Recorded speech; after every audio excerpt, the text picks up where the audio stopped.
Okay, you're Hear good. that, Kale? I had my picture taken with College Student of the Year. Oh, wow. A girl at Casper College. That's the, It's been a big morning for me, you know what I mean? very good. Yeah. All right, we'll go ahead and call the meeting to order. We have a special guest here. The First Lady of the State of Wyoming is here with a group that she's sponsoring of foster children. They're kind of aged out, is what I understand, and you all look very successful. And Madam First Lady, we'd love to have you tell us a little bit about the group you've brought. And you can bring anybody you want with you. Come on up and you can use the microphone so all of Wyoming can see it. You could sit, it might be the green button. Your husband has that down pretty good. But he gets not quite the nice reception. It's a little tricky. Like, really? There we go. Well, good morning. I will not be as wordy as my husband. But good morning, everyone. It's an honor to be here with WYAC, which is a youth advocacy group for foster families and foster kids in Wyoming. And I have the president here who will just briefly give you a little bit of synopsis. But we're here today in the Capitol. We'll be going around. We'll be introduced on both sides of the House and the Senate. And then we'll be going to the Supreme Court and just giving these youth an idea of what happens down here and how they can make a difference in their lives and the lives of other foster students. Go ahead. Yes, hello, I'm Nate, I'm the president, and what WYAC is about is we make positive enhancements in the foster care system, and we are here to learn about how to govern, and thanks to the First Lady guiding us all day. She's just amazing, and thank you for having us here to watch, and so we look forward to learning a lot. Thank you. Thank you so much for coming. And Nate, don't I know you from the Juvenile Justice Advisory Committee? Yes. Very Yes, you good. do. Yep. So- I serve on that with the, from the governor. He appointed me, so, yep. And I know your work there and how much you work, how hard you work. Yes. And then if I understand all of this group, you're all, stand up. Yeah, please stand up. You've all been through foster care. Please stand up here. Yes.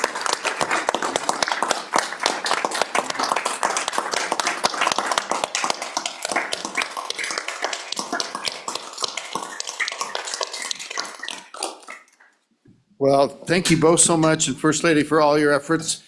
I always like to say one thing about the foster care system. I used to serve with a man named Jim Hageman in the House of Representatives. And Jim Hageman's daughter, of course, is Harriet Hageman, who's our U.S. Congresswoman. But the Hagemans raised over 40 foster children. And so Harriet would have had many foster children as siblings. And I always think about that and the contribution they made to Wyoming. You guys are fabulous, and thank you, and you're welcome to stay as long as you want, and hope you enjoy your day. Mr. President, we'll get to you. Good morning, Mr. Chairman and committee. That's a Good tough morning. act to follow, sir, but we'll do our best to bore you to death with some election integrity bills here. I bring you to you this morning Senate File 190, Election Transparency. This bill aims to do a couple of things. It's kind of I'm assuming you've seen quite a few election-related bills this session. I know there's a bunch coming over from the other side, but We've had a few ourselves. yeah, so what we want to look at here is a couple things. Paper ballots, number one, that's what I hear a lot about. People want to make sure we have paper ballots. But this bill allows for, I think it's more of I think it's a reasonable approach. Some may disagree, but just make sure that every precinct has paper ballots for people to handle. I think people get a little nervous when there's not a paper trail and they don't have a ballot to show for it. So it would ensure that elections in Wyoming have paper ballots as the default voting method. Because paper ballots do provide a tangible, auditable record of every vote cast, reducing the risk of electronic manipulation. It also does another thing that I've heard a lot about, which is it shrinks down that early voting period to 2 weeks. I feel a lot of people think the early voting is a little long in Wyoming. I think 2 weeks allows people, your doctors, your first responders, those folks that know they're going to be out of town or maybe on call, they can go in and cast their vote early. We still have absentee ballots. You know, some folks love to go out and vote early in July in a primary, and some candidates haven't even got their first mailer out in July. It's just, it's, to me, it seems like it's a little long, so I'd like to shrink that down to 2 weeks, and so would some of my constituents. And the third thing it does, Mr. Chairman, it allows for U.S. citizenship verification. It requires proof of U.S. citizenship for voter registration, preventing non-citizens from voting. And acceptable documentation includes passports, birth certificates, certificates of naturalization, and real ID compliant driver's license. So that's the kind of the, it's a big bill, but most of it's conforming language. Anytime you go into the election law, you're gonna end up with a 20-page bill, even if you're only doing 3 simple things. So in a nutshell, sir, that's the bill. I'll let the vice president share his thoughts on it if you want, if you'd like, and then we can walk through the bill. Okay, Mr. Vice President. Mr. Chairman, good to be with you all today. I'll be very brief. I've heard from at least my Senate district that paper ballots are something that my folks want. When I saw this bill, it was something that instantly I was attracted to because of what I've heard from my constituents. I'm on the bill. I believe it's a reasonable bill, but so I'll leave it to that. So thank you, Mr. Chairman. Okay, and Mr. President. All right, Mr. Chairman, I did forget, we did raise the threshold for hand counts, I think from 1% to 2%. I saw that. Yeah, I forgot to mention that, but that just, there's some hand counting bills floating around that go a lot farther than that. I thought this was a reasonable compromise and a sensible way to allow for some hand counts where people feel like they're needed, but, you know, Mr. Chairman, our voting system in Wyoming is very good. I think there's, you know, we could make a few small tweaks here and there, but by and large, I think if we ensure that there's paper ballots, we ensure that only U.S. citizens are voting, and, you know, if we can adjust some of these early voting times down to make the elections a little bit more, I don't know, streamlined, I suppose you would say, I think we're sitting good. I think. How about walking us through the bill? Okay, so, page 2, we're gonna require paper ballots. 22-13-119 is created, and it deals with, each county shall provide paper ballots as the default method for voting. And then, subsection A of this section shall not prohibit any county clerk from providing electronic ballot marking devices for uses by persons with disabilities, so it does take care of that. Everything should comply with federal law, so we provide, you know, paper ballots are the default, but it ensures electronic ballot marking devices will be there for people with disabilities. That's important, obviously. We go on page 3, talks about a couple of definitions there. Bunch of section 2, this is all the conforming language. Page 4, conforming language. And then we add to ensure the counting of ballots by hand or the processing of ballots through the tabulation system. So if there was a hand count, if the trigger was met and a hand count happened, that's what that conforming language is for. Bottom of page 4 is the proof of U.S. citizenship and what that definition means. On page 5, same thing, A, B, C, and D. I already told you about that. And it goes all the way E, F, G, H, J. Those are the what would be suitable to prove your U.S. citizenship, Mr. Chairman. And then we get into 102, which is qualifications. Again, conforming language there, proof of United States citizenship as defined up above. Same thing, conforming language in 103, conforming language in 117. Over to page 8, conforming language at the bottom in 118. 102, conforming language, bottom of page 9. Added new language unless ballots are tabulated by electronic voting systems, comma, the county clerk shall appoint a counting board, blah, blah, blah. It goes in, it's basically conforming language there. Okay. And same thing on page 10. Page, let's see. This, I was told by the bill drafter, the LSO bill drafter, that the bottom of page 10 is conforming language. It this has to be worded this way in order to make the bill work. Okay. Bottom of page 11 is, you'll see new language there. This is the language that shrinks down the early voting period to 14 days before the election. So that's where you'll find that. Lines 16, 17, and 18 on page 11. Okay. And conforming language at the bottom, or at the top of page 12, lines 2 through 4. Again, more conforming language in the middle of the page. Paper ballots shall be the default method of voting. And conforming language in 102. Counting of ballots on page 13 includes more conforming language on the paper ballots. Flip over to 14. Talks about counting in accordance with 109. I think 109 is towards the back of the bill. We'll get to that. Flip over to page 15. Here we go. Here's 109, where we're making the changes on the recount under this subsection. May be counted by a hand count or by using electronic voting equipment as determined by the county canvassing board. So prior to the canvass, and then that's new language, and then there shall be, this sets it up for federal, statewide, or legislative offices. Okay. And it raises the threshold, sir, from 1% to 2% in that county. That's page 16. line Page 3. 16, line 3, yep. Right. So that's where you'll find that, and I think that's the last change in the bill. The rest should be conforming language. Let's double check, page 17. Yep, 2%. Page 18. Here's some new language on page 18 and E and F and G.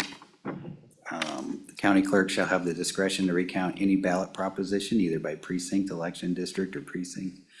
This recount may be conducted by hand or by using electronic voting equipment as specified by the county clerk. And E, if there is any discrepancy between the recount results and the preliminary election results, the county canvassing board shall determine the official result of the election. G, there is created the election recount account. Oh, I forgot to mention this. Funds in the account shall not revert and are continuously appropriated to the Secretary of State for the costs related to administering hand recounts. The state treasurer shall invest funds within the account in accordance with the law. So there is an account set up.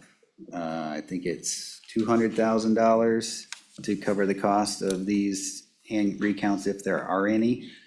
And it's out of the general fund. Okay. And I believe, sir, that's the meat of the bill. Making sure I'm not missing anything here. If you have any questions, feel free to fire away and we can go into more detail on anything you're interested. Thank you, sir. Good job. Committee, any questions? Senator Dockstader. Thank you, Mr. President. Mr. Chairman, Mr. President, 9 and 15, help me understand, or by using electronic voting equipment. So these hand-marked paper ballots, there's still some system to run them through electronically? I'm a little slow on this. Mr. President. Yeah, Mr. Chairman, Senator Dockstader, what I'm envisioning is what we do up in Sheridan County. We have a paper ballot, we fill it out, and we run it through the machine, and it tabulates for us. It's much quicker, and it's, you know, unless there's something wrong with the machine, or, you know, if the machine needs to be audited or something like that, typically I would think that that would be the way to go. And then if you request a hand count, then you obviously have to hand count it leaves the discretion up to the canvassing board, I believe, in the bill. Thank you.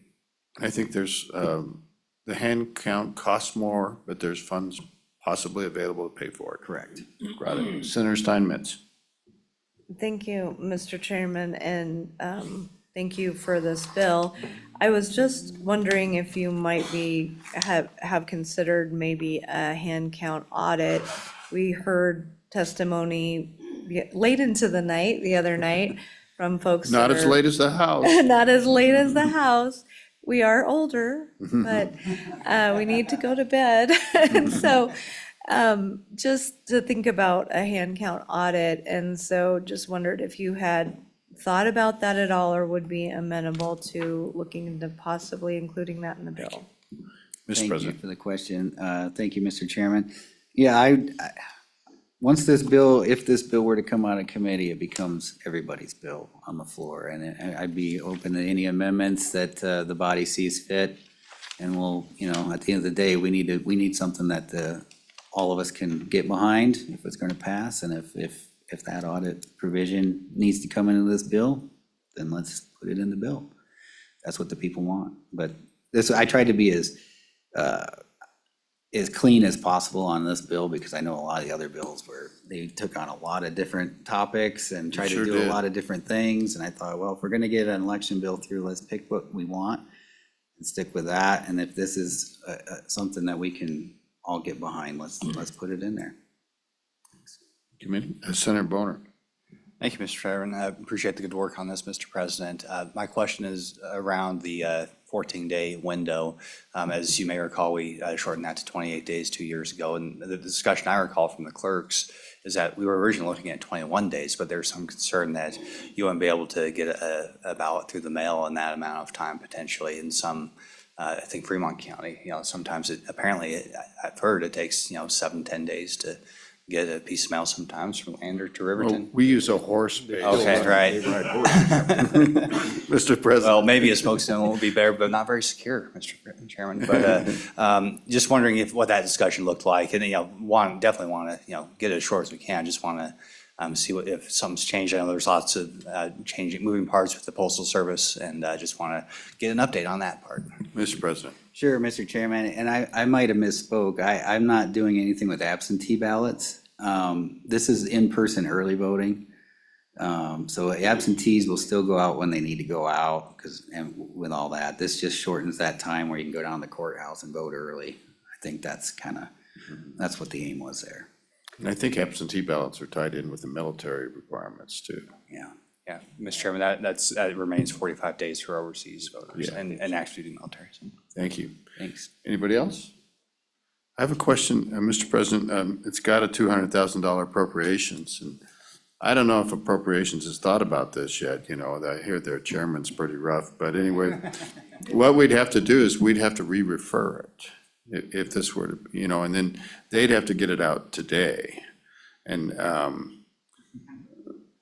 so one thought is we could take out the appropriation without prejudice, and you could get it back on, work to get it back on general file. And I'm just throwing that out in terms of strategy. And it'd save it's a little trick, and the Appropriations Committee doesn't like us to do this, but Mr. Chairman, there's a reason why you're chairman of the committee. You're one of the smartest guys I've ever met, so that would be a Mr. great Chairman, idea. if I may, go ahead. I do know the chairman of appropriations, and I think he'd be willing to see that bill actually at our noon recess. However, if that were not possible through external reasons, then your idea is very good too. So You know what we could do? We could take the appropriation out, but then re-refer it if it gets back in time and you have time to meet, so you can do whatever you want with it and put it back in. But if you can't pull that off, then it's hanging out there and doesn't have to go. That's a thought. Okay, maybe we should hear from the county clerks. Oh, sorry, Senator Dockstader. One other thought, Mr. President, Mr. Vice President. Our clerks in the far west were staying up late with us the other night watching a similar piece of legislation.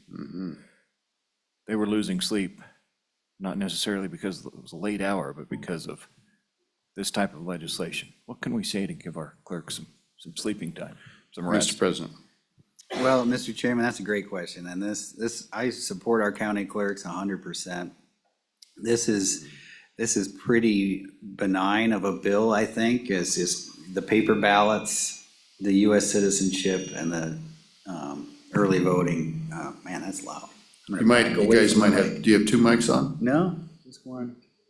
Sometimes there's gremlins. Go ahead, sir. But, I don't think this puts them in any bad light or anything like that. I think this is just a common sense tweak to our election process. Let's hear what they have to say. Yeah, they may disagree. Thank you both, okay? Would the clerks like to address this with association? Any individual clerks, please come up. Yeah, we'll get the Secretary of State's office too, but we're gonna hear from the clerks first. Operationally, this is kind of in their area. Ms. Langford, welcome. Good morning, Mr. Chairman. Good morning. Members of the committee. I'm Mary Langford, and I have the honor of representing the county clerks of the state of Wyoming. And at the table with me today, I have the Honorable Deborah Lee, who's the Laramie County Clerk. And we are going to discuss this bill. Our purpose is to focus on administration of Wyoming elections and their transparency. Senate File 190 is essentially a number of House bills that have been put into a single bill, including House Bill 245, which is called pen and paper ballots, House Bill 232, hand counting of recounts, and we talked to you a little bit about that before at our last hearing. House Bill 157, proof of voter citizenship, House Bill 156, proof of voter residency. Senate corporations will end up seeing almost all aspects of Senate File 190 when these respective bills cross over from the House. And they're waiting for you. First of all, I'd like to defer to the Honorable Deborah Lee. She'd like to talk to you a little bit about the pen and paper ballot portion of this. As you know, Laramie County uses marking machine, they do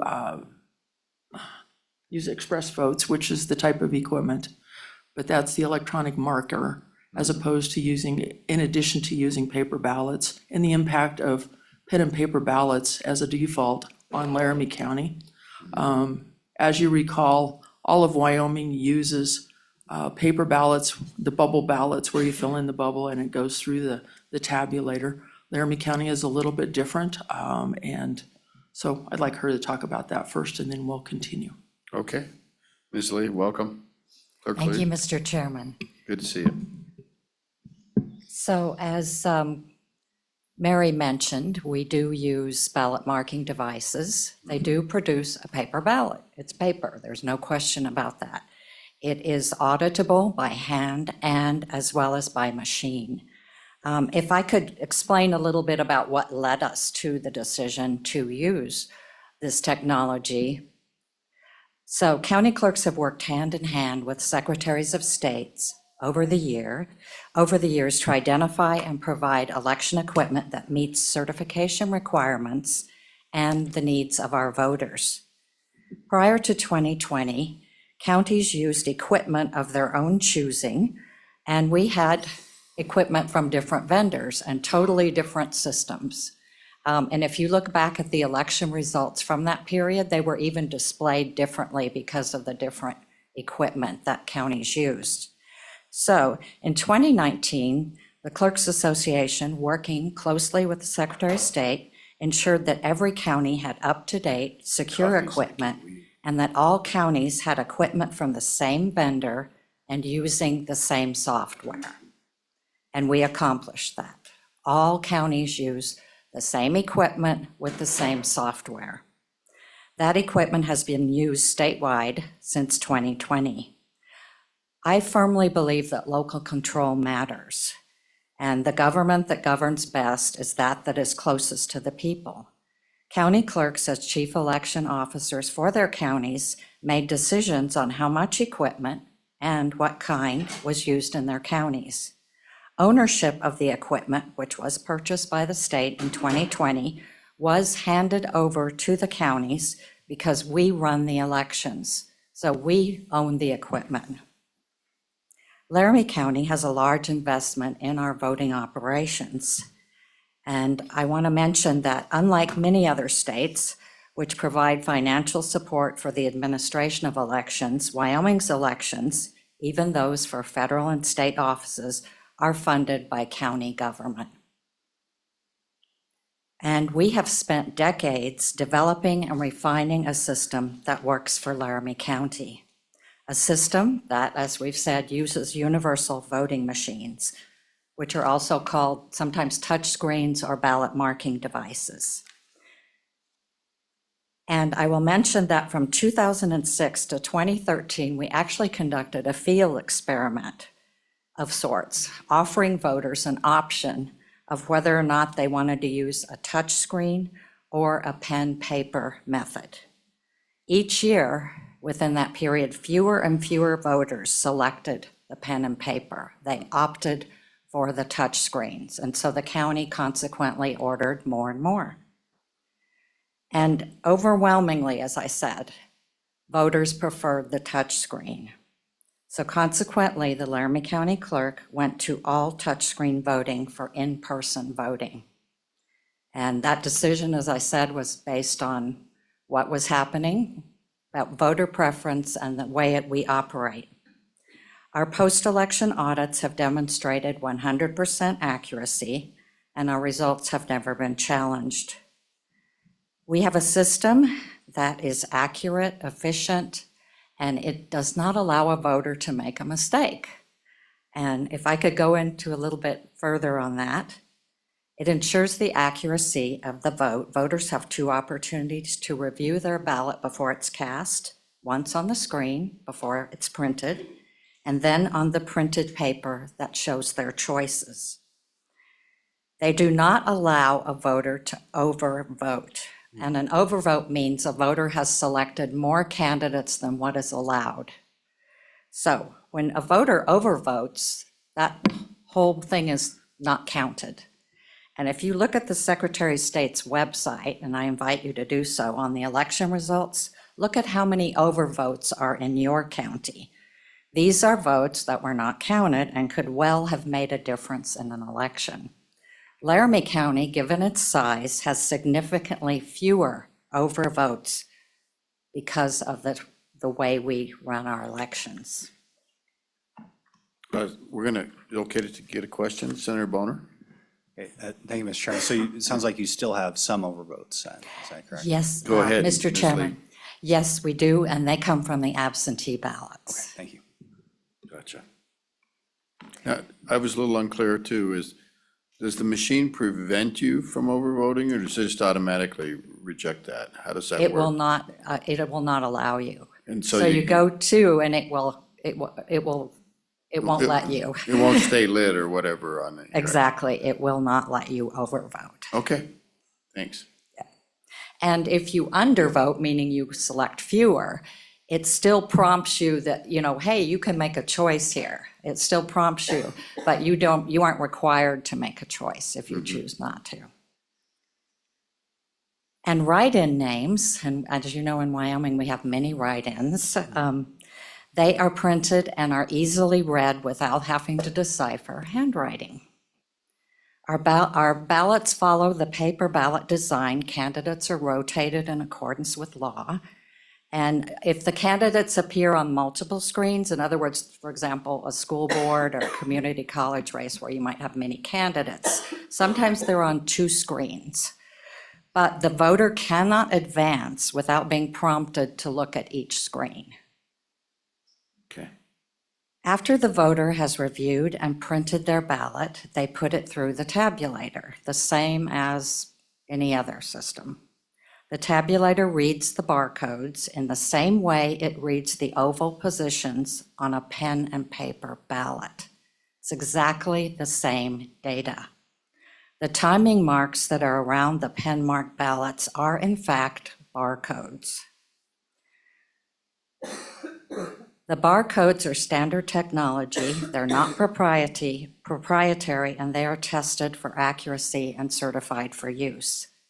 And again, the same software counts both ballots, whether the voter marked that ballot by a pen or by using a ballot marking device. I also want to add that Laramie County uses vote centers. These are places where any voter within the county can cast a ballot. They do not have to go to an assigned precinct-based polling place. The technology we use really helps ensure that a voter is not given the incorrect ballot. This is because when the voter, upon check-in, they are given a ballot card that's immediately that's very much tied to their registration. So we're eliminating that human error of someone handing an incorrect ballot to a voter. Now, as you may be aware, in Wyoming, we have had cases, not a lot, of where counties have had to redo an election because significant number of voters were given an incorrect ballot. And our system, as I said, greatly reduces and minimizes that risk of error. So we view that as an integrity measure right there. Laramie County pioneered the use of vote centers in Wyoming, as well as the use of electronic poll books in 2015. We launched them countywide in 2016. We've used ID scanners for scanning barcodes on the Wyoming driver's license and Wyoming IDs since 2021. We also piloted 2 post-election audits for the Secretary of State's office, one being a risk-limiting audit and the other being the audit that's currently used in statute. Should this bill pass, the effect on Laramie County will be significant. Not being able to use this method that we've used for decades will completely change our operations, and we will no doubt have additional costs for equipment, printed ballots, staffing, facilities for storage and counting of ballots. And the date of July 1, 2025, I do not believe gives us sufficient time to totally redo our operations. We could well have an election later this year, and we could even have an election early next year. So I urge you to keep in mind that these decisions should really be left at the local level. And I stand for any questions. Thank you. Any questions for Clerk Lee? Senator Landon. Thank you, Mr. Chairman. Ms. Lee, what kind of investment are we talking about by Laramie County? Can you estimate that for us? Ms. The Lee? cost for us? Yeah, Ms. Lee, Sorry. it's okay. You know, it would be hard to say, but we would consider ballot on-demand printers possibly. They are quite expensive. My concern is our storage, for one thing. And could we continue using vote centers? That's a huge question for us. If we cannot continue to use vote centers, our costs will go up astronomically in terms of identifying other facilities and staffing those locations. I think it could be as much as $100,000 to $150,000. Okay. Anybody else? Ms. Clerk Lee, with the paper ballot that's produced in your system, does the voter touch that ballot? Do they get a look at it? And do they feed it back into the machine, kind of like they do in the other counties, or how does that work? Mr. Chairman, you are correct. It produces a printed ballot that shows a summary of their choices. And then they look at it, and if they said, no, I changed my mind, or that's not what I wanted, they can spoil that ballot and get a new one. But if they're ready to cast it, they put it through the tabulator the same as the pen and paper ballot.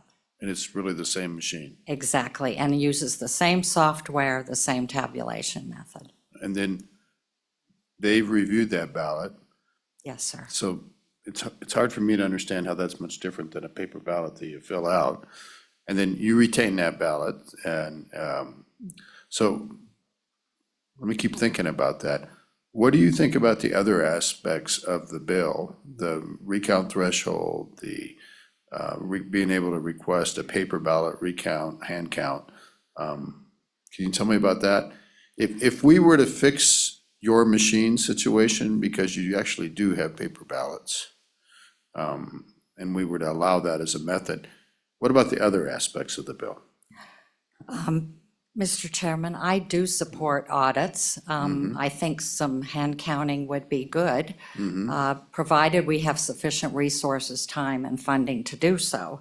One concern I have with this bill is it does allow more time for the canvass, which is essential. However, we still have that problem of the primary is too close to the general.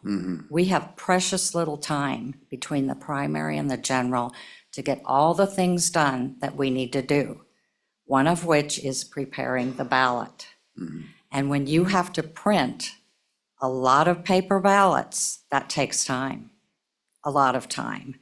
And there's extensive proofreading before you can even send that ballot to the printer. I'm very concerned about the tight timeline between the primary and the general. And I do have concerns about a shortened period for early voting, because early voting's extremely popular in Laramie County. So I think there's some very positive elements in this bill, but I still see some issues that would need to be worked out. Okay. Community Center Bonner. So along those lines, Mr. Chairman, you mentioned you're concerned about losing your voting centers. Can you just explain that a little bit? I think most counties have consolidated, where they vote, and certainly that's been the case in Commerce County. Just a little bit more information there. Can you describe what the concern is, and if there's a specific page and line number of the bill that drives that concern? Ms. Lee. Mr. Chairman, thank you. It is hard to find places to have for polling locations. Laramie County is a large county. The population is highly concentrated in Cheyenne.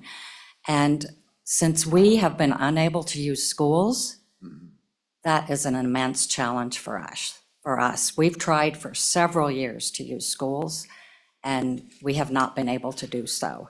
That leaves very few facilities that we can actually set up and operate in. I don't see that the bill particularly addresses that. Does the bill get rid of vote centers, though? Mr. Chairman, no, it does not, but Okay. it does make it more challenging for us if we go to pen and paper.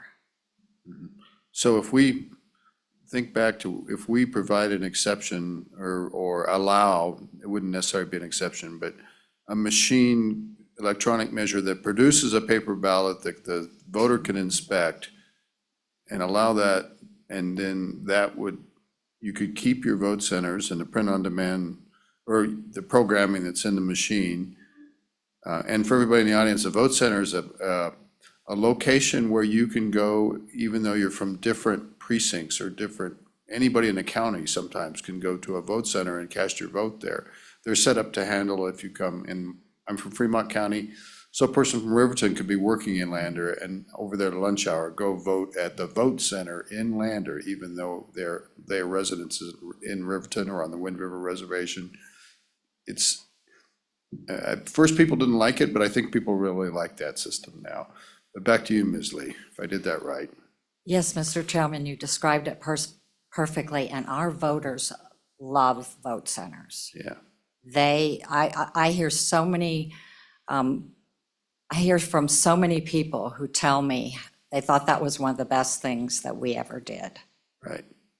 So if we can accommodate vote centers, and I don't believe this bill is after vote centers, and if we can also accommodate the voting method that you've pioneered and works well for you here, and have that be an acceptable voting system, because it does produce a paper ballot that can be inspected by the voter. That would be two things we could possibly fix in this bill. Then the other big things that are out there, there's a threshold for the recounts, 1% to 2%. That has some ramifications, I would assume. There's a proposal that recounts be optionally or at the request of the provider be done by hand, but yet there seems to be funding for that. I don't know if it's enough funding, but that seems to be kind of positive connection. And then the shortening of the early voting period, that's kind of policy right there. And then if you can keep your voting method and then the pressure to move the primary is not quite as intense. I understand it's still a problem. And that hand counting, if there's a hand count required for a primary contest, I'm sure that's a pressure factor in this. But throw all that package together, kind of my thinking out loud here. Could that eventually be kind of acceptable to the clerks? Ms. Langford. Mr. Chairman, I believe so. I think we have looked at the pieces of this because there's several of the other pieces of legislation. And we've looked at those as they have all compiled pretty much in this piece of legislation. And I think we're able to work with some of those things, but there are some things that are significant, especially timelines, especially methods that we need to make sure that we're not, cutting our nose off to spite our face kind of situation. We did present some amendments for you to consider that would help some of that. And I don't know if you'd like to kind of go through those, or I can kind of give you some highlights on what those would be. Let's hear 'em. Okay. One being, on page 2 of the bill, it talks about persons with disabilities. Yes. And, let's see. It's attached to the back of the, Yes, it should be in the back of your, oh, it's in the folder, which I've got to look at, so hold on. okay. So it's line 16 on the bill. There's a portion there that talks about persons with disabilities. And we would really prefer that be electors who choose to use them. So this is whether you want to use a paper ballot or you want to use an electronic marking device. And the reason being is that county clerks don't want to be judging whether a person has a disability or not. Those are the kinds of things that you get sued for. So, And- so let me just ask, the electronic ballot marking device, that's the system that's used in, so I think we've been talking back and forth that I'd kind of like that to be available without restricting it to disabilities, so. Right. And that would be a compromise if it produces a paper ballot that a voter can inspect. So that's kind of where I come out on that. So if we could work in that area, that would be my preference. I don't know about my committee, but, so we can compromise on that. Right. Work something out and you'll like it. Yeah. Keep going. The next thing that we've got is that on page 3, if we decide that we're gonna remove the disability language, there's a definition of disability that could be deleted at that point, because we wouldn't need it anymore. We'd like to talk a little bit about the shortening of the early voting. And that jumps to page 11 on the bill.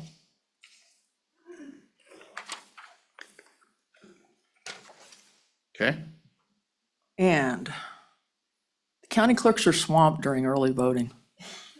We're taking, it's taken that 28 days to really do that early voting that's become really popular. This last election, when they went back and looked at how many absentee ballots were cast, which is the mail ballots as well as the early voting, predominantly early voting is very popular. If we cut that time down to the last 2 weeks right before the election, we're concerned that that's really gonna be a tough situation to be able to manage that. Is there a compromise at the language of 21 days that Senator Boner had suggested earlier? Is that a possibility? I think so. Okay. We'll just- 28 would be great. 21 would be okay. 28's what it is now, right? Yeah, 28 is what it is now. Okay. Keep going. On page 18, this is just a small addition, probably not any big deal. On line 8, it talks about the recount of a ballot proposition. We'd like to include in there or a race. So it could be a candidate's race as opposed, or either or a proposition. Okay? Page 23, line 13. We wanted to include in that, Mr. Chairman, on line 13, facility rental fees. And as Clerk Lee explained to you, there may be a need for facilities. This particularly talks about it, that if we're conducting a recount and we're doing a hand recount, we don't have a lot of space in a lot of our buildings to sit down, tables and teams and that type of thing. We may need a gymnasium, especially in a large I county. think there's a stadium in Arizona you could use. There we go. Could we get airline tickets to go there? Sure. Okay, there you go. Keep going. Okay, page 23, also on line 22, where it says, or required by Wyoming statute 22-16-109B. This would be a conforming strike. We'd like to strike that. It would conform to House Bill 232. And we've talked to you about 232 because that's the hand count bill. Okay, now remind me what 2216-109B does. Oh, yeah, you Is would that the ask- automatic trigger when there's a percentage? Let's see. I think it is. Hang on a second here. Lily, do you know what that is? 2216-109B. I'm thinking it might be the 1% automatic trigger. Yes, it is. Hey, thank you, guys. Go out and change the world. Here's Nate. Good to see you. All right, take care. Mr. Chairman, on on page 16, it talks, it's the 1 to 2%. Right, Yeah. okay. So why were you making this change on 23?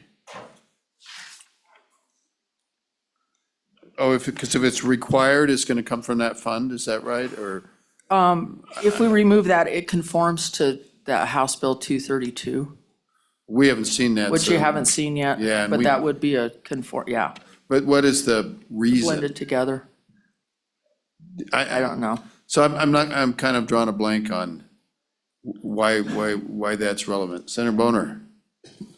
And Mr. Chairman, I think that's a good heads up. I don't think we usually try to anticipate what the House is going to do with our Senate files. Right. So, How can you yeah, but possibly? We'll keep it in mind for sure.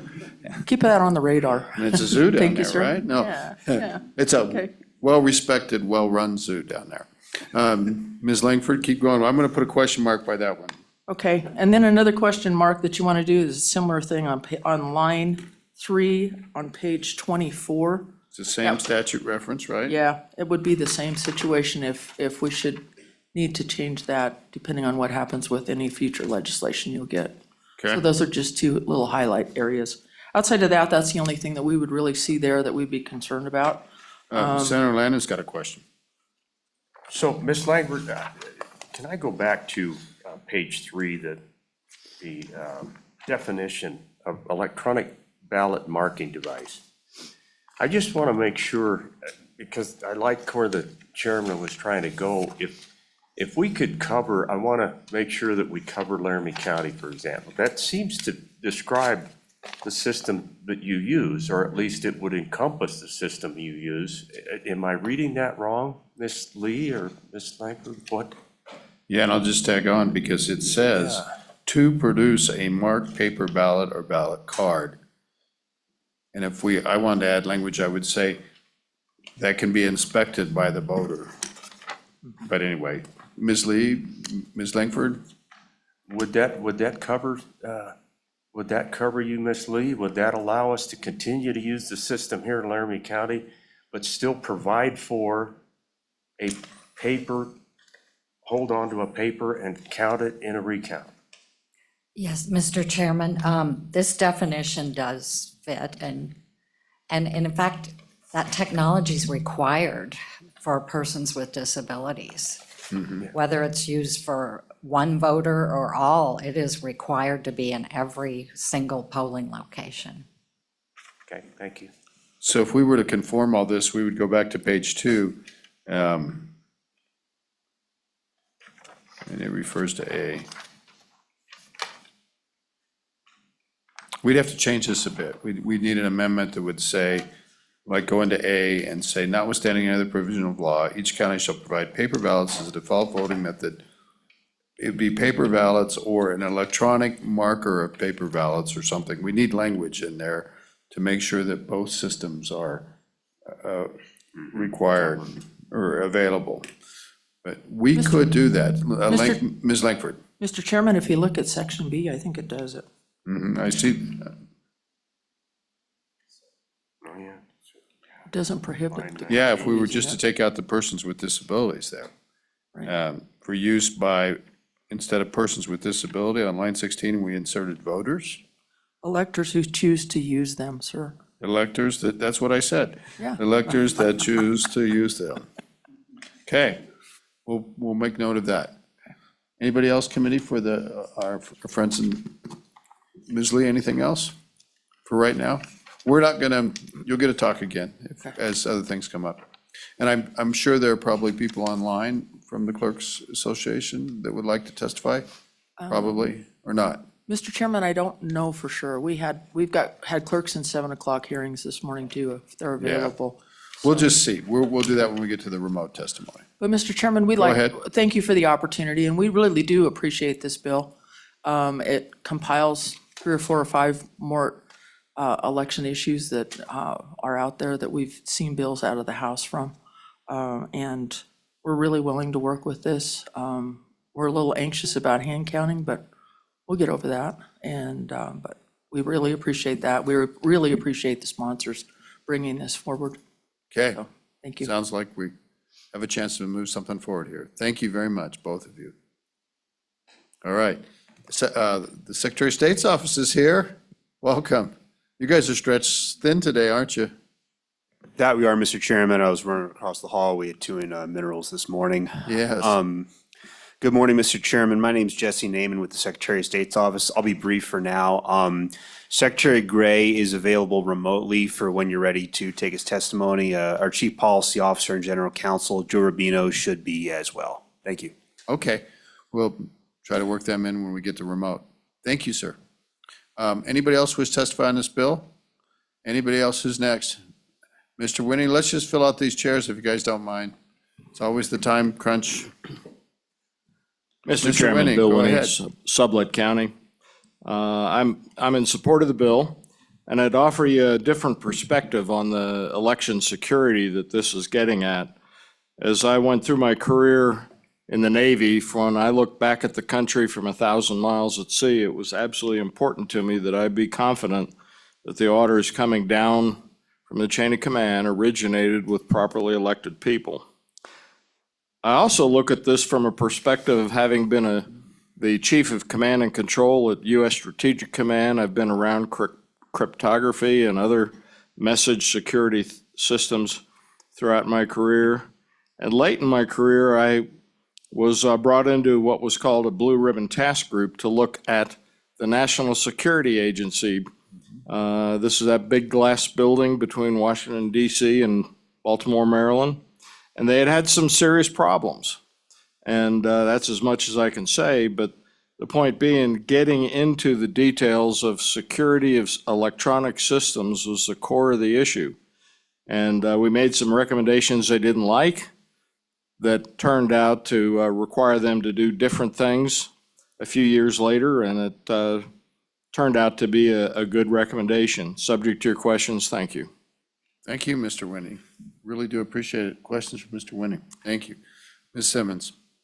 Gail Simmons from Sheridan County, Civics 307 in Y-Vote. And I cannot begin to tell you what a relief it is to finally have an elections bill that I can say I'm on and for.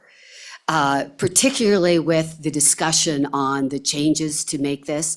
Our clerks do a remarkable job, and this accommodates that excellence.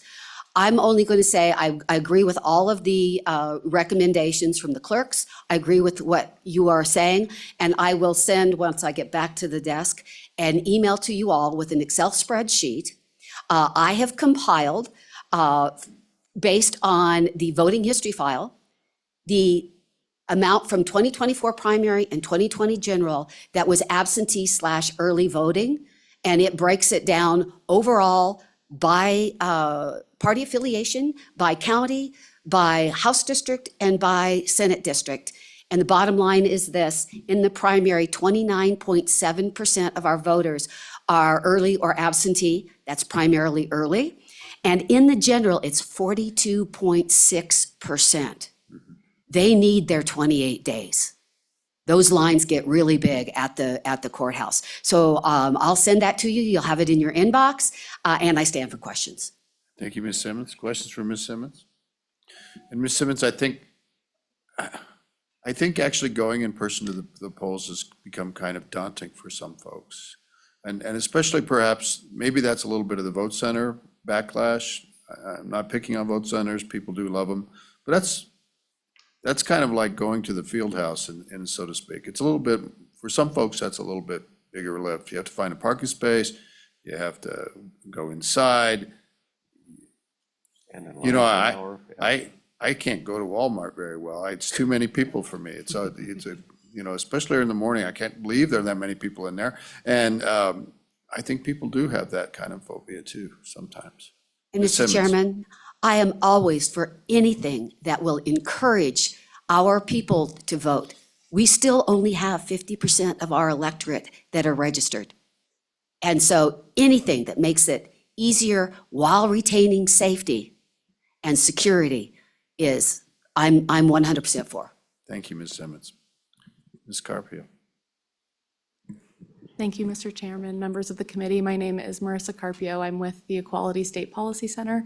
We're a nonpartisan, nonprofit group working on fair elections and transparent government in our state. I do agree with the bringer of the bill that our elections are very well run right now, but we have to be on and against this bill for a couple of reasons.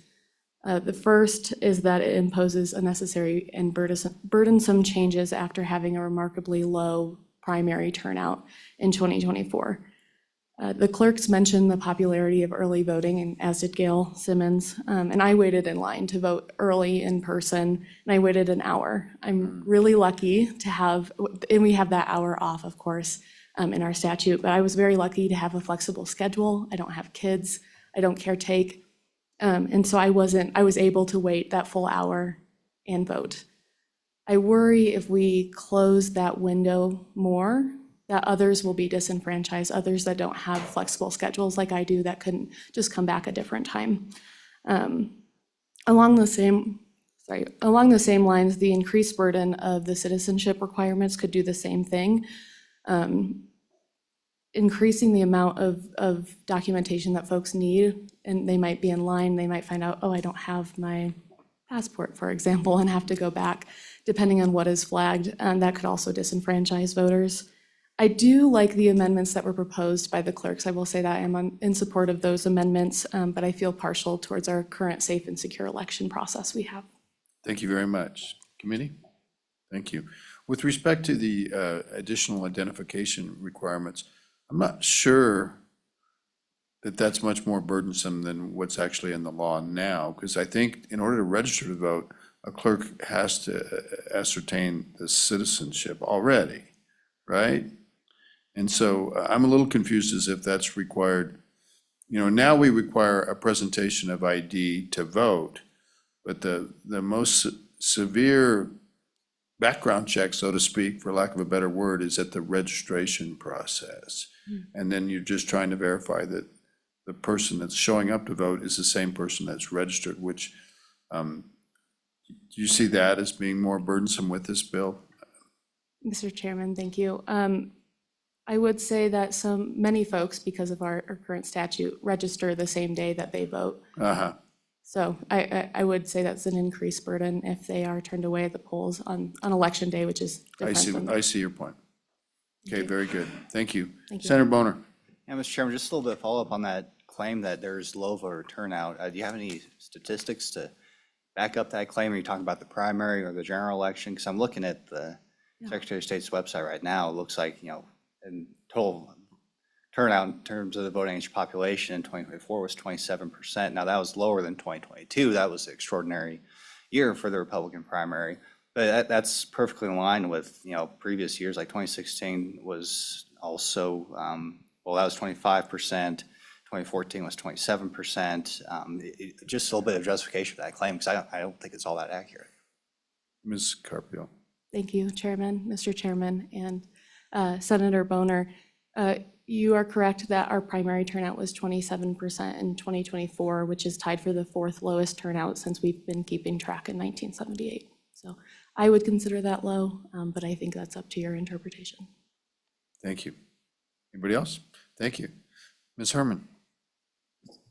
Mr. Chairman, Committee, Marguerite Herman here for the League of Women Voters, and I'll be very brief. First of all, thank you very much for working with the clerks, listening to them and accommodating them with these proposed amendments. I think they fix a lot.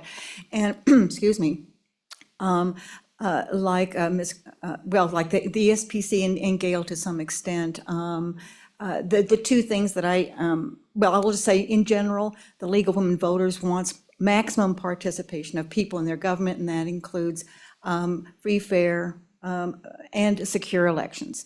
So anything that restricts access, either by time or other requirement, should have a pretty good case made for it. And the two things that I haven't really heard a good case for is the shortening of the early voting and the additional requirements for citizenship. As the ESPC has mentioned, that the clerks already screen for citizenship when they register people. That's already done. And unless there's a lot of evidence that people get through the system or misidentified, I don't see the point of adding on, why put something in statute that doesn't seem to be necessary. The early voting, you heard about the popularity of it and the ease of doing it. It doesn't compromise the process to have it open, and it works well where it is being used. And again, I didn't hear a good reason to shorten the time. And so those are the two exceptions to the bill. Otherwise, I think the committee and clerks have done great work this morning. Thank you. Questions for Ms. Herman? Questions? Thank you. Who else would like to testify in this room? I'm not seeing anybody. Is there anybody online?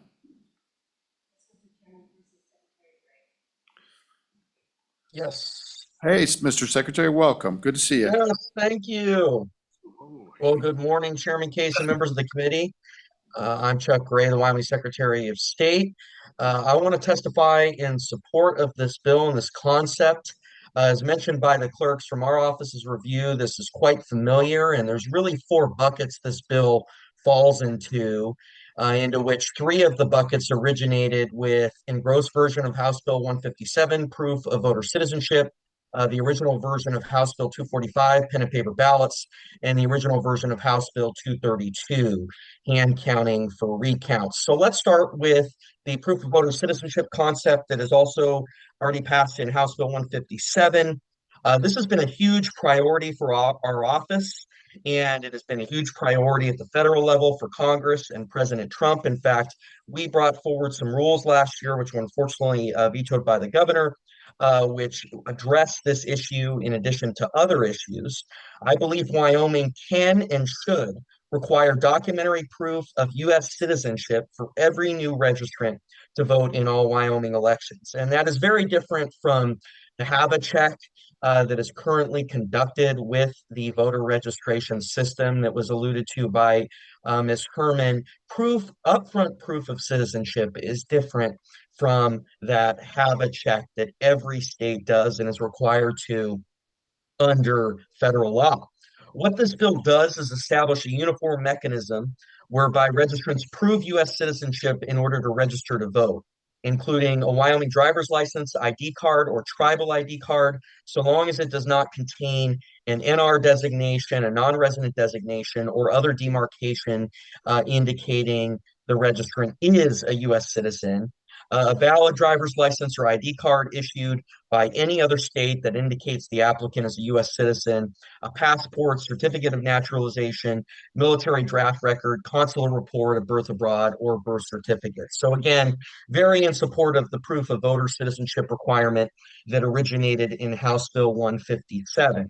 Now, moving to the concept of hand recount, let's move to hand recounts next, the concept that originated in House Bill 232. Very supportive of this concept. And again, what this would do is it would require that for federal, statewide, or legislative offices in which the difference between 2 candidates is less than 2% in that county, then there is an automatic recount. And then in Romanet 2, if the difference is less than 1% in the entire state or district, then there is an automatic hand recount statewide.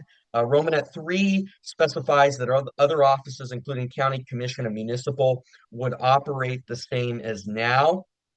And this also applies to the automatic recount of a ballot proposition, the thresholds, And then it also gets into recounts that would be requested by the candidate in terms of the thresholds for the deposit and the procedure that would be done, and that the candidate in state and federal races could request a hand recount if they submitted the required concept. Now, in terms of the requested clerk amendments on this bill, I have a couple, concerns on both of them that I think could be clarified by further amendment.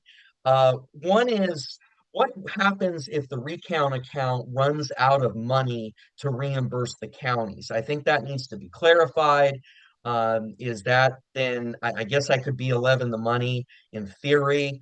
If that was further clarified in the bill, I think in a high stress situation after an election where you have a recount, I think it would be very helpful to clarify what happens if the recount account runs out of money, especially in light of the county clerk's first proposed amendment, which makes it pretty clear that if they can't be reimbursed, the recount does not proceed. And I think it's a little bit unclear too, if they think that they're going to go above the deposit, which under the bill, the recount account reimburses, what happens then? Are they allowed to not do the recount? I could see that definitely happening where we would end up in a dispute in a high stress situation, and I think it would be good to clarify. The Second Amendment on facility rental fee, my one thing there is, most of the time, the facility where you do this is the county fairgrounds. Most of the time where they're doing the vote centers as well, or much of the time. I think it'd be good to clarify that in that case, the state wouldn't be reimbursing because it's a little bit circular. So I'm a little bit concerned on that end on the facility rental fee um, amendment. I think there could be further clarification on that point now, but certainly supportive of the concept that originated in House Bill 232 as well. Now moving to the concept that originated in House Bill 245, pen and paper ballots. Very supportive of this concept as well. 22 of 23 counties currently provide pen and paper ballots as the default measure of casting ballots. Laramie County does not. And while Laramie County is only one county, it is the largest county and accounted for 16% of votes cast statewide in the 2024 general election. And Laramie County uses an express vote system where voters insert a card in a machine, select their candidates on a touch screen, and receive a printed ballot with a list of their votes. However, and this is the key point that I think there may have been a little bit of confusion on, the tabulation machines count votes by reading barcodes that are simultaneously printed on the ballot. They can't be read. It's sort of like a series of black lines, some thicker than others. And so the barcodes are casting the ballot, not the list of the candidates that are listed in what the machine spits out after you cast the vote. So the issue there is, yeah, you see that it spits out the names that you wrote on, but the names aren't what's being cast, it's the barcode. And so how do you know the barcode is corresponding to the names below you? Well, the response from the clerks is testing, but the testing statute has also been heavily debated, and I think it's important for the voter to be able to see that their vote is corresponding to what they cast at that moment in time. And with the express vote system, which is casting the vote via the barcodes, that is impossible. So that's what we're trying to do with House Bill 245, pen and paper ballots, which is placed into SF 190. That's the situation we're really trying to address. And I'd really urge you to adopt the language as written, not go down this sort of discretion amendment or allowing it to be taken out entirely, because it's about the security of the system as a state, not about somebody choosing to opt into a system. And if you don't have a system where the barcode, where what is being spit out can be reviewed, and it can't be because the barcode is casting the ballot, that's an issue in my opinion. So certainly supportive of the pen and paper ballot issue, which originated in House Bill 245. Now, getting to the other concept, the fourth box, I want to speak to the amendments in this bill to 22-9-125A Romanet 2 found on pages 11 and page 12. And from our review, this really changes the statute allowing counties to have alternative absentee polling places in either a county courthouse or other public building, satellites, if you will. And it changes the time that these may be operated and open for voting from what it reads now, which is our entire 28-day period for absentee voting, to 14 days. And that's the way our council read it, is that it is addressing satellite voting. From our review, it does not change the regular time period for absentee voting, which is still 28 days. It's addressing the satellite issue. And the way this bill is written, someone would still be able to request an absentee ballot. That was discussed via the 28-day provision. I'm certainly supportive of this concept as a potential means of increasing security of absentee voting and the absentee voting period. I do think it requires clarification, though, because the way we think it reads right now, it's addressing satellite voting and not early voting in person in its entirety, but certainly supportive of the concept. Again, as you can see, going through each of these concepts, three of which came through House bills that we are already support. We support this bill, all four concepts in principle, and support Senate File 190 and all four concepts within it. Thank you. Thank you, Mr. Secretary. Good to hear from you. Committee, any questions for the Secretary? Thank you, sir. Thank you very much. Who's else is online? Mr. Mark Cap is online. What's the last name? Cap, right? Oh, from the other day? Mr. Cap.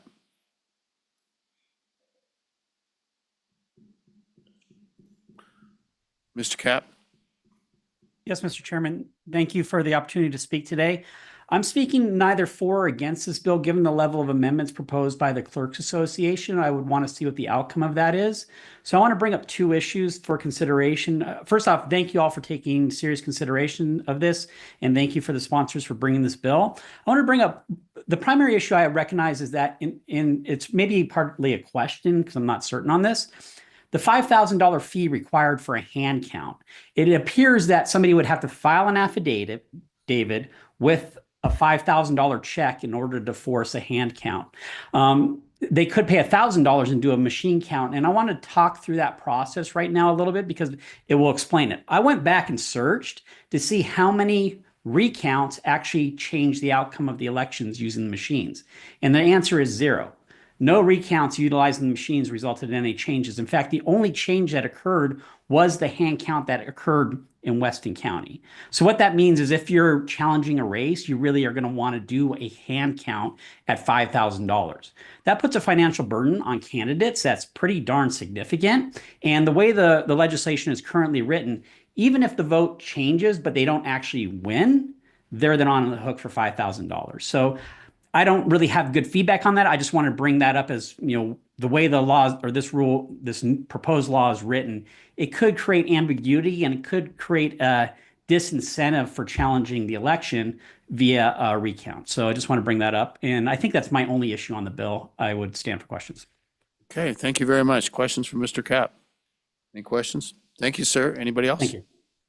No, Mr. Chairman. Okay, committee, I'm not seeing anybody else in the audience or anybody else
Talk to me. Mr. Chairman, thank you.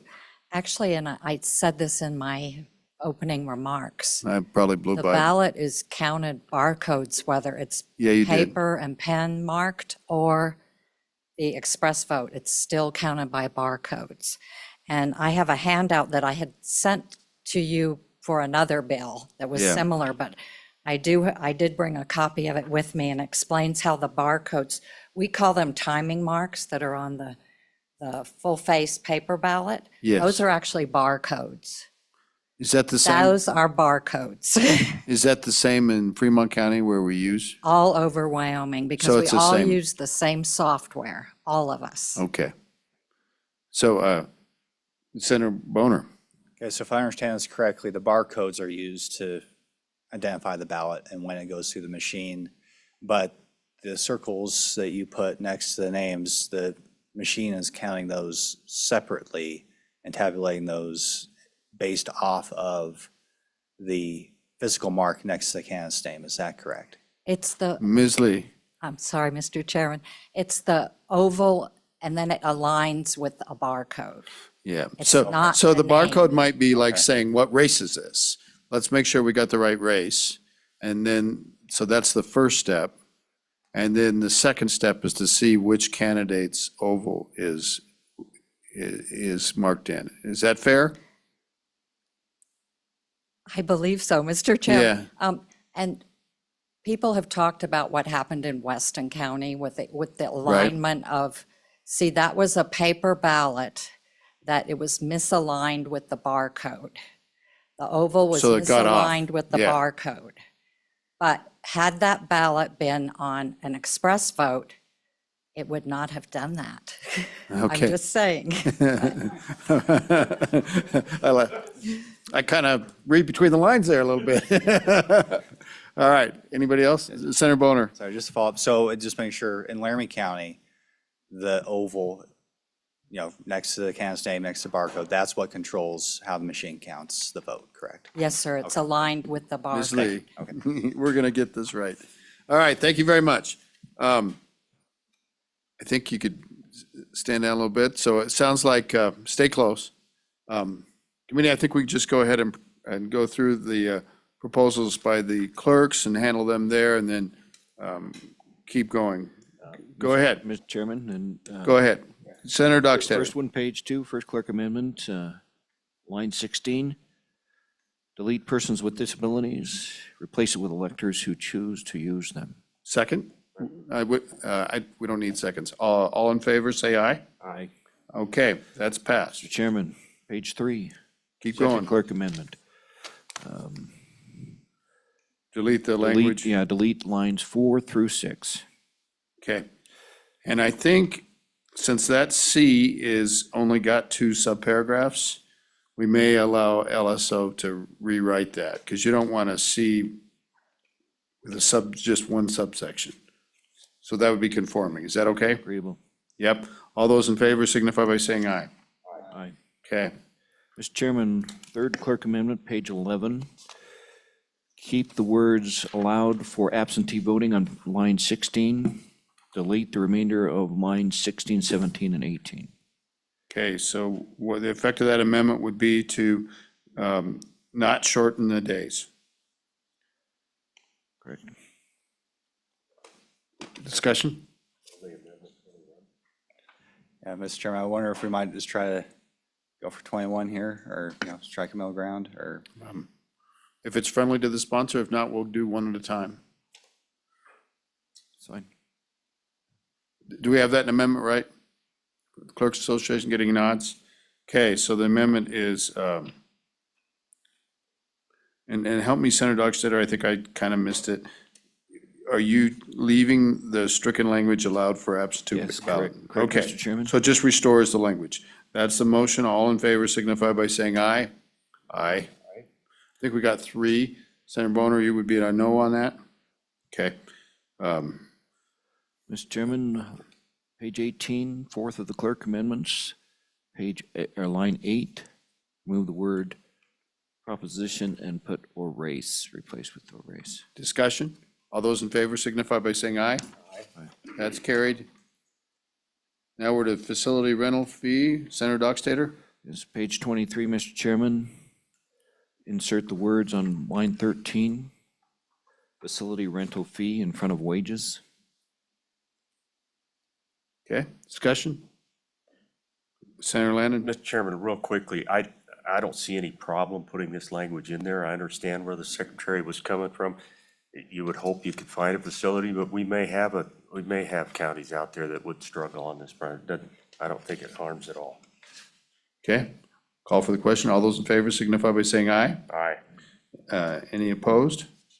That's carried. Mr. Chairman, the next one is in question because of what may be coming from the other parts of the building.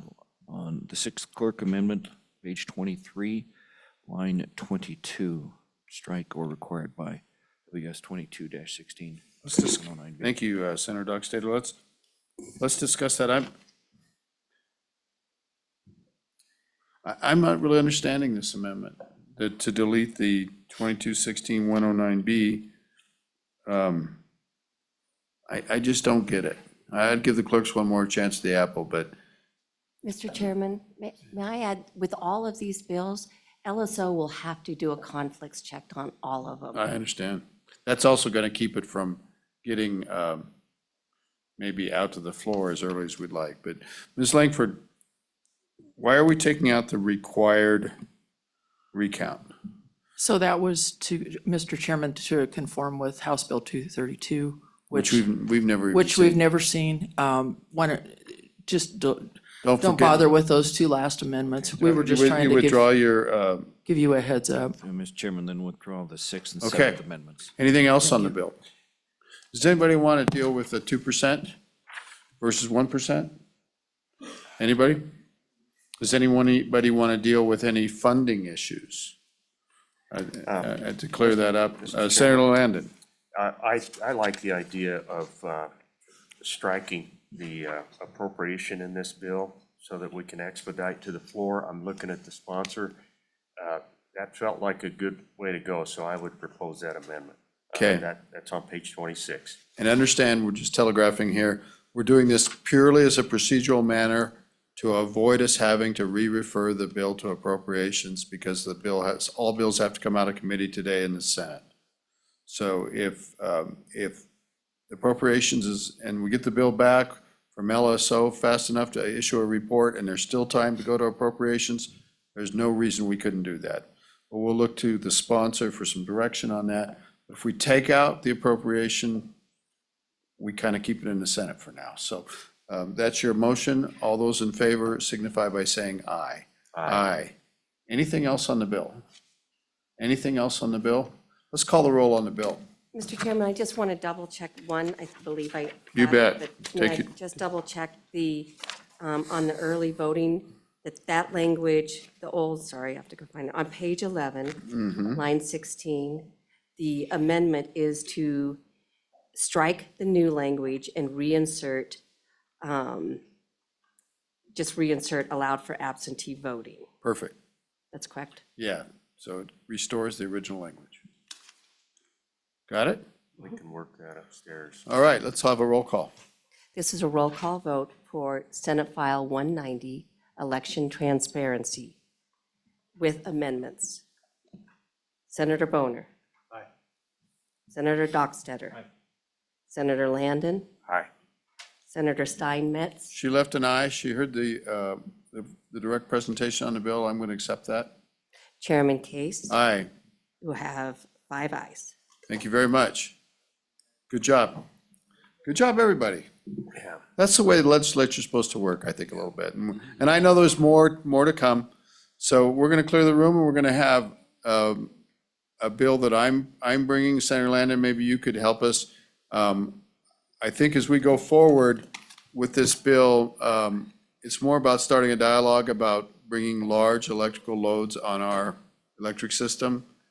And Senator Landon, and members of the committee, this builds on a concept that this committee came up with a few years ago where we allowed, and we were approached by Black Hills and they wanted to have the ability to have kind of optional agreements with large loads at the time. And we worked with them and we put some requirements on that that when they bring on these large loads, which at that time were 5 megawatts or bigger, that they would benefit the rest of the customers. That was the whole idea.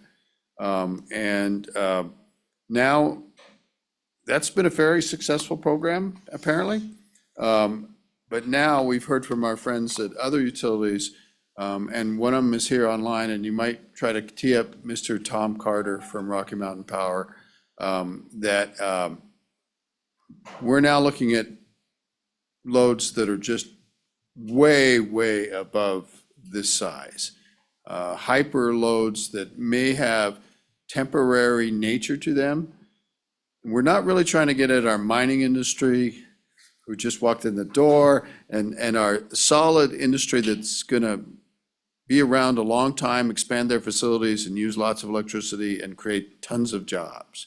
We're talking about people that come in with temporary, I'll just put air quotes around temporary, Mr. Chairman, and say that we're talking about itinerant possible loads where people are shopping for electricity prices and are able to establish very large electricity demanding facilities in a very concentrated way. And they may require that the ratepayers pay for all sorts of accommodations for their load on the system, which could be detrimental to the system, and yet it could be very transient so that it goes away. So that's the background for the bill. And Mr. Chairman, I want you to fly the ship, and I know that we have Rocky Mountain Power and we have others to testify. I'm not sure we're gonna get a bill out of today. I'm hoping we can establish a bridge to get us into the interim to talk about how we get these very large loads and accommodate them as we move forward. I appreciate everybody being here. To you, sir. Okay, Senator, thank you. So let's do what we can this morning with the time we've got left. I'm inclined to go to Mr. Carter, who is on screen. Let's start there, and then we'll get to everybody we can in the room. So Lily, are you all set, Mr. Carter? Good morning. I'm here. Good morning, Mr. Chairman, members of the committee. Thank you so much for allowing me to join online. I was in Wyoming most of the week, but I hadn't seen my kids, and so it was good to get back here to Salt Lake City. I do wish I could be there with you, but I appreciate the opportunity to talk about this and about this issue. What Chairman Case talked about is our concern. It's our issue. It's about these speculatory loads. And while we haven't seen much of that in Wyoming, we're seeing it drastically across our six-state service territory. And we have concerns around the speculatory loads. What we'd like to do, what we'd like to see in a legislative process or a process is how do we ensure that we are protecting our current customers from these speculatory loads? We want to protect our current customers' growth or the current economic development load, as Chairman Case talked about, whether it's, especially in that extraction industry, how do we protect that growth and separate it from the speculatory loads, or even differentiate between a normal large load and a speculatory load. Additionally, we have a very deepening concern about not wanting to put our current customers in a position to pay incremental costs related to the speculation or this kind of growth. We recognize rate pressures on our customers, and we think that if someone wants to speculate, someone wants to come, someone wants to cause unplanned growth, that the cost should be direct assigned, and especially when we start talking about significantly large loads. So we like the idea of this bill. We like having the conversations around this bill. We also are open to and are supportive of this. We're also open, though, to as Senator Case, as Chairman Case discussed, a process where we could work together with our customers and the people in the room to come after what I think is this common goal, and that is create a path forward to ensure that we are serving our customers and their growth in the right way and protecting our customers from that incremental cost issue, and thus working together to solve the short-term and long-term problem that we are seeing across our service territory. And I'll leave it there, and I'm happy to answer any questions around the issues that we're seeing. Mr. Carter, I heard you say you liked the bill. Any changes? Right now, no, but I do know that there are others in the room that might have changes. I think for us, there is a big differential. It's figuring out what the right megawatt number is, right? There's a big differential between the may that's currently in code for may come up with one of these special contracts for 5 megawatts and above, and the shall for 100 megawatts and above. I think for us, it's finding out what the correct process is in place to excuse me, I lost my train of thought there, Senator, through the chair, Chairman Landon, Senator Doxter. It's what's the process to protect the current customer as we create these special contracts with the potential speculative load or the large load. And we have a lot of large customers and a lot in Wyoming, and we have a lot of large potential growth with the kind of customer that's going to create a lot of jobs. And so do we have the right megawatt number in that bill? Do we have the right checks in the bill to ensure that the commission has a role to protect the customer? So those are some questions we still have, but we do think that those questions can be answered at some point. Go ahead, Senator. Go ahead. Mr. Chairman, just to help people out a little bit, 100 megawatt load is a very gigantic load. And I understand that Wyoming's entire load right now is 1 gigawatt. That's 1,000 megawatts. So we're talking about loads that are potentially 1/10 the size of Wyoming. And I hope I have the math right. But we're talking about extraordinary things. In Utah, their entire state load is about.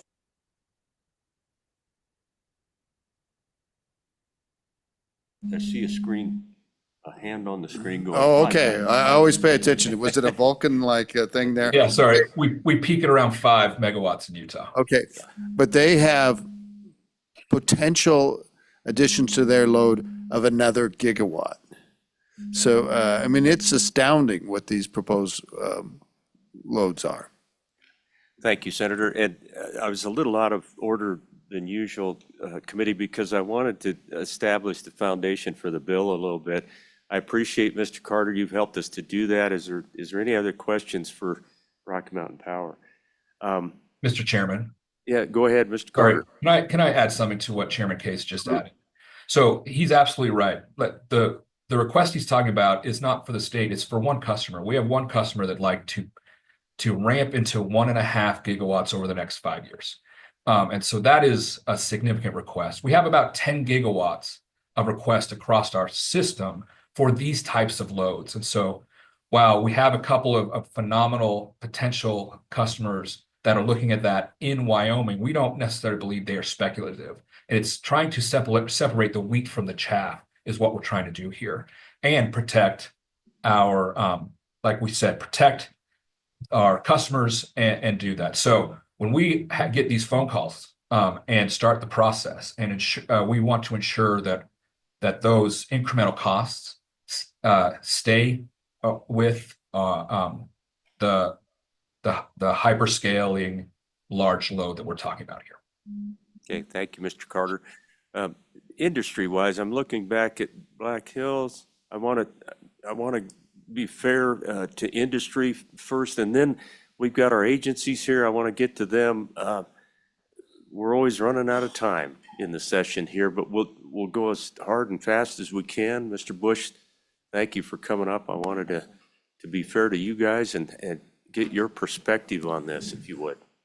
Thank you, Mr. Chairman. Sorry, I was studying up on some things and expecting the agencies and some others to go ahead of us. So we have worked, David Bush, Black Hills Energy. We have worked with Rocky Mountain Power on this issue for a while now. I think your committee maybe heard something about it during the interim at a meeting in Evanston, if I'm remembering correctly. So it's been something that we've been working through, we appreciate that partnership as well. And where some of this started is, so as many of you know, I think all of you know, we've got some large data centers here in Cheyenne. They do take a lot of energy. It's all under NDAs and that kind of thing, how much they actually use, but it's a lot. I think it's pretty easy to say data centers use a lot of energy. So when we first started working with Microsoft 15 years ago now or so, we worked on a new tariff, and that tariff is called Large Power Customer Service. And we designed that tariff specifically for these larger loads to kind of separate them from the rest of the system and protect our existing customers. Now, Microsoft is certainly one of those companies that we're not concerned about their checks bouncing or anything like that when they come in and need to get service. But we set it up to where they pay for everything that they need in order to get their service. We didn't rate base the stuff that we needed to serve their load to make it simple. So it's worked well for us. We have other data centers that are now coming into Cheyenne. It's been a benefit to certainly our community and our county and to the state, I would say as well. And I think that was the model that Rocky Mountain looked at and said, boy, that seems to work well, and maybe we should do something like that. As Senator Case mentioned, 2019, this committee helped, and under his tutelage, helped us craft legislation to deal with a different kind of load that was asking for large power service, and that was the Bitcoin mining folks that were coming into Wyoming. They were looking for sometimes hundreds of megawatts of power quickly. They needed short-term contracts. They needed it to be moving fast. Some of them were less willing to help pay for the fixed cost, the infrastructure that it takes to move that kind of power. And so we were in a situation where we thought having legislation would help us protect our other customers and ensure that we did this the right way. So with that legislation, we then created the blockchain interruptible service tariff, which is, as it says, an interruptible service. So folks that come in under that, and we do have a customer now that's on that tariff here in Cheyenne, they take service with the expectation that at any point we can give them warning, but have to shut down their power because we need it to serve our other customers. Now, there's agreements in place on if we close them down or shut them down for a time period, they are compensated to a degree, and there's some other pieces that I'm not actually privy to, but the contract is agreeable to them, it's agreeable to us, it works well for protecting our other customers and that sort of thing.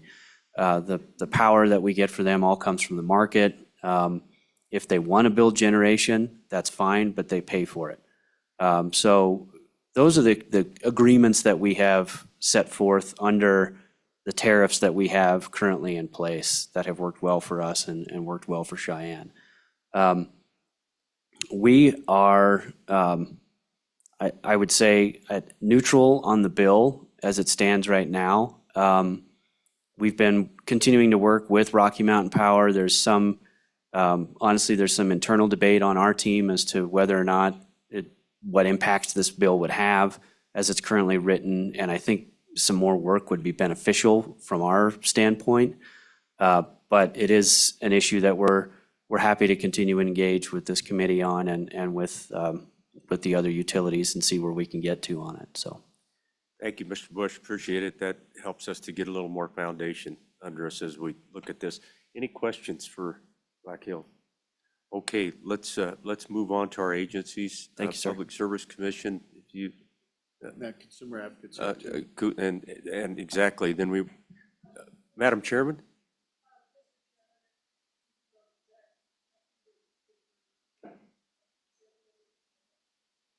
Okay, that sounds fine to me. As our consumer advocate, okay, also we're going to work as hard as we can to get to all of you.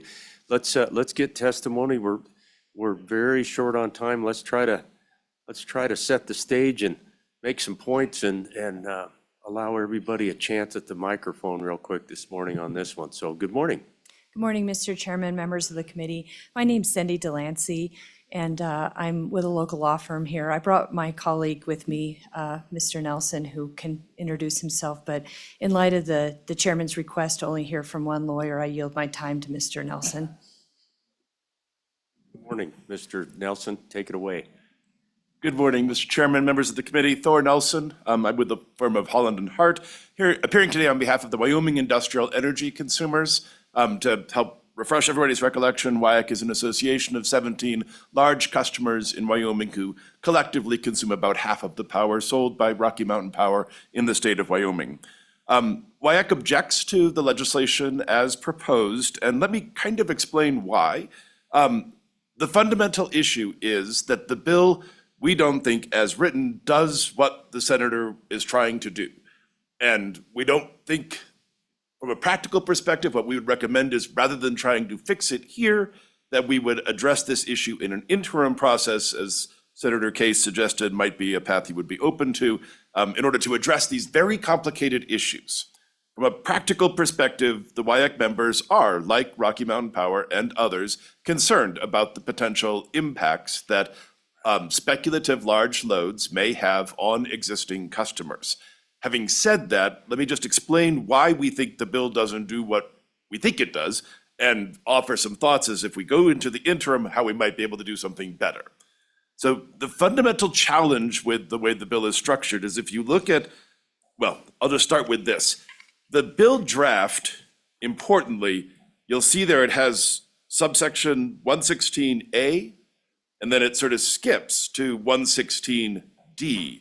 And what you're missing there is very important context, because A has 3 subsections, and then there's a B and a C before you get there. And so I just need to sort of round out the rest of the statute to explain the challenge. In the language in A and D1 in the bill, what it does is it directs the legislation to subsection E, which is the new subsection, for these 100 megawatt and larger contracts. The problem with that is that in A1, 2, and 3 are very important customer protections for the way that the original legislation was structured that apply to these voluntary agreements for the 5 megawatts and over. And in particular, I'll call the committee's attention to the fact that in A2, there's a requirement for the permissive contracts, the kinds of contracts that you heard Mr. Bush from Black Hills talk about. There's a requirement that those include rates, I'm looking at the wrong piece, that those do not result in obligating other customers, existing customers, in paying for new utility investment. And in A3, there's a requirement that those special contracts that are permissive would provide benefits to other customers. By channeling these new 100 megawatt contracts into this subsection E, without those other protections of A, what you're saying is that those sorts of contracts potentially need not have those important customer benefits. Go ahead, Senator Case. I'm sorry, Mr. Chairman, that's not the intent at all. And it says, lines, under E, it says lines 14 through 16, a customer request for, under 11 and 12, an electric utility shall enter into a service agreement under subsection A of this section, picking up all those subsections. If that's not right and written correct, that's not wrong, but Mr. Nelson, that's not true. This is exactly the purpose of the bill. Sorry, Mr. Chairman. That's okay. I just, go ahead, Mr. Nelson. We may or may not have brought A in there, but please continue. Let's see. Yeah. So the other challenge and the other piece of this that is concerning is, even if that's true, and part of the challenge is the bill is complicated in the way it's structured. When you look at D, Roman 1, it says that subsection E shall apply. In Roman 2 of section D, there is a provision in the current law that specifies that these contracts will be governed or be subject to a tariff approved by the commission. And the way that has worked out in practicality is exactly the way that Mr. Bush described for the Black Hills operation, that they, Black Hills and Rocky Mountain Power, have a tariff in place. That tariff sets forth a process where the commission then evaluates and reviews the agreements that are submitted between the utility and the potential customer. That provision, which is in D, not in A, is lost in the provision of E. And what you end up with is you end up with an issue where you have a contract that is mandatory between the utility and the customer that potentially is not subject to review or consideration by the commission, and which then puts the whole system into question. For existing customers, how would they make sure that these new contracts don't create the problems, that even if A is implicated, where is the forum where where the existing customers can say, you know what, that contract doesn't do what it's supposed to do? And for the potential new customers, or for those customers in Wyoming who might want to grow their loads, when you take the commission out of the equation, what you end up with is a scenario where essentially the utility has the ability to dictate the terms under which those customers buy electricity. And we don't think that's right. Now, having said all of that, as we've thought through this and we've talked with Rocky Mountain Power and others, if it turns out that there are loads that do not make sense for the utility to serve, and that may well be the case, that there may be loads that are either too speculative or too large, that serving those loads will hurt other customers. If that's true, the solution is not simply to say utility must enter into a contract and put those loads at the mercy of whatever the utility is willing to do, unless the law also gives those people the right to go to the market to buy their power. Because what you end up with then is you end up with these people who have no choice.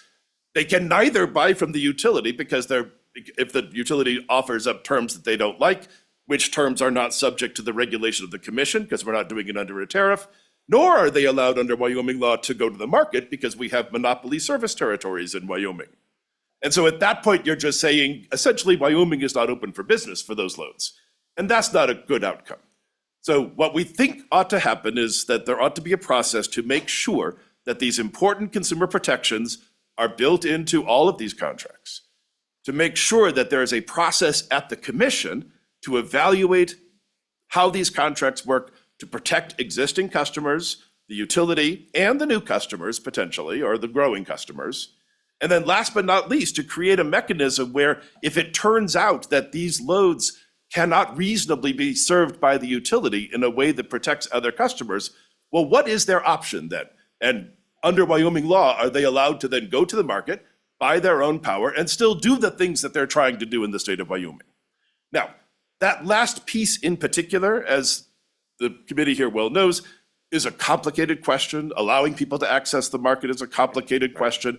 And that's one of the reasons why, although I think some of the first two pieces I could imagine fixing in the context of the bill here today, why I think if we're really going to go down this road and create a mandatory system, why we ought to think then about, okay, well, what happens if that mandatory system doesn't work? And take a little bit of time to make sure we do that carefully, because there are big stakes involved here as we go forward. Got it. I'm going to shut you down right there because I do want to get to maybe one or two more. We've got 10 minutes to get upstairs. So Thank you, Mr. thank you, Mr. Chairman. Nelson. Looks like we've got work ahead on this issue. Madam Chairman, real quickly, would you like to come forward? Any comments this morning or thoughts on this? And Mr. Consumer Advocate, if you would make your way forward as well. Just to get a quick perspective, and I'm not sure where the chairman wants to go with this. We could always come back 2 or 3 times today, finish it all up if we, I don't know. Go ahead, Madam Chairman, good morning. Mr. Chairman, I'll be brief. I know you have the budget to deal with as well. And I can usually be briefer than Mr. Nelson, although I always love hearing him talk. So anyway, we agree, I think, with a lot of what Mr. Nelson said in the sense that this should be dealt with through a tariff process. I think, and the way the bill is structured, it seems to cut out the tariff process. We tend not to approve individual contracts. except pursuant to a tariff. So we need to go through that Section 121 innovative tariff process, which frankly, Rocky Mountain Power could apply for a new tariff tomorrow that covers this situation. The other bit I just want to touch on quickly, we always talk about Rocky Mountain Power like they're the whole state, and they are most of the state. But they have 1,100 megawatts, and 100 is roughly 10%. MDU is 67 megawatts. Cheyenne Light, I'm not going to say the number because I get confused about what's confidential and what's not confidential, less than Rocky Mountain Power. So it may be that 100 is not the right number. It maybe need to be something tailored to each utility. And I would also quickly add that this would cover more than just dealing with the speculative load issue as drafted. I was wondering, Madam Chairman, if you'd be willing to work with us in the months ahead during the interim? Well, excuse me, Mr. Chairman, of course, I've conveyed that to Senator Case. Yeah, thank you very much. Good morning to the Office of Consumer Advocate. Good to see you. Good morning. Good to see you, Chairman, members of the committee. I think we've pretty much heard most of the comments at this point that I would have given. To a large degree, I share some of the concerns shared by Mr.